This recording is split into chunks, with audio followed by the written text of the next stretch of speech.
अगर आप चाहें तो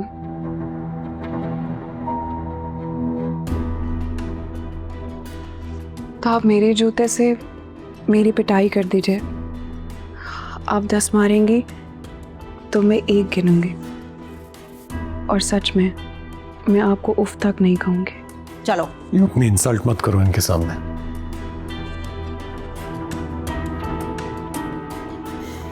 प्लीज रिलैक्स।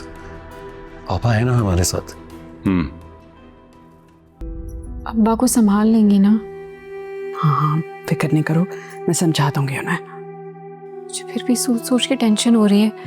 अब्बा ये ना समझे कि मैंने उनकी बात पे अपने ससुराल वालों को फौकियत दी है। अपने घर की फिक्र करो बेटा।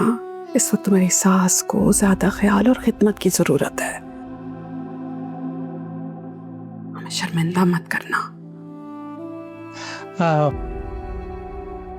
आंटी अंकल आपका बाहर वेट कर रहे हैं।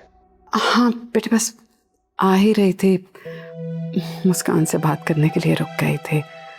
ख्याल रखना तुम दोनों हैं। मैं आपको बाहर तक छोड़ दूं? अरे नहीं, रहने दो, खुद ही चली जाऊंगी बेटे, 4 कदम ही तो है। रहने दो तुम, बस सादिया का ख्याल रखना। Aunty thank you. बाहर हो सब कुछ इतने अच्छे से हैंडल करने के लिए। मैं तो अंकल की बात सुनकर डर ही गया था। बेटा, किसी को तो ठंडा दिमाग रखना ही है ना।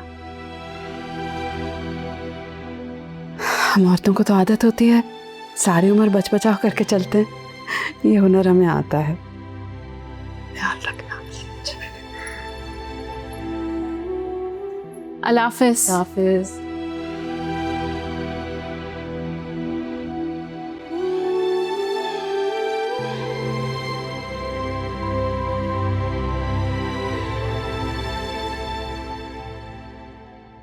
क्या मतलब है तुम्हारा कि तुमने उसे यहां रुकने के लिए कह दिया? जब मैंने कहा है कि वो हमारे साथ जाएगी तो हमारे साथ जाएगी ना। लेके आ रहा हूं उसे मैं। खुदा का वास्ता मुस्कान का घर बसने दीजिए। इतनी मुश्किल से तो हमारी बदनामी की धूल बैठी है। अब क्या दूसरी बेटी को तलाक दिलवा कर घर बिठा लेंगे? नहीं है ना मुझे फिक्र किसी की। अगर मुझे फिक्र है तो अपनी बेटी की, उस सुकून की जो इस घर में उसका गारत हो रहा है।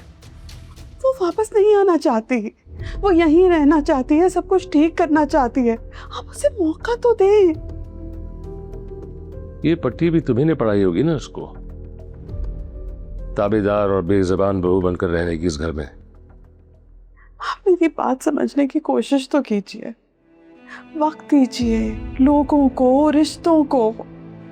मुस्कान अपनी समझदारी से सब कुछ ठीक कर लेगी। मेरी बात मानिए, घर चलिए, चलिए घर चलते हैं।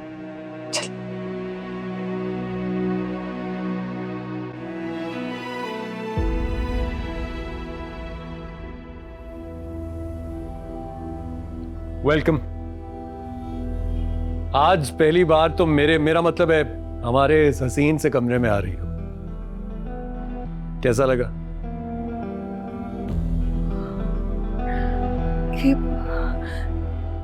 इतना तुमने फिल्मों और ड्रामों की तरह क्यों सजा रखा है?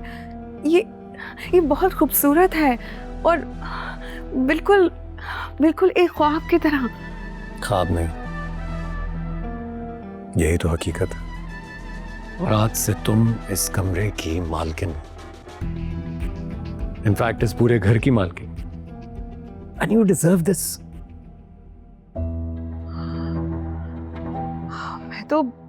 मैं तो तुम्हें बहुत पहले ही समझा रही थी कि भाई उस कबाड़ खाने से निकलो और घर वापस चलो।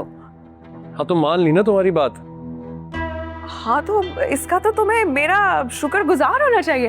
भाई मैं तो अंकल के पैरों में गिर गई थी, याद नहीं है? मैंने कितनी कोशिश की इस घर में आने के लिए, तो जाहिर है शुक्रिया तो बनता है ना। अरे मैं तो आपका मुरीद हो गया हूँ मैडम। आपने ऐसा जादू चलाया मुझ पर कि आपकी बात माननी पड़ी। और वाकई बिल्कुल सही कह रही थी ना।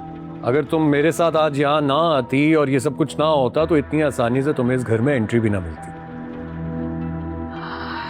तो इसे कहते हैं ब्यूटी विद ब्रेन्स।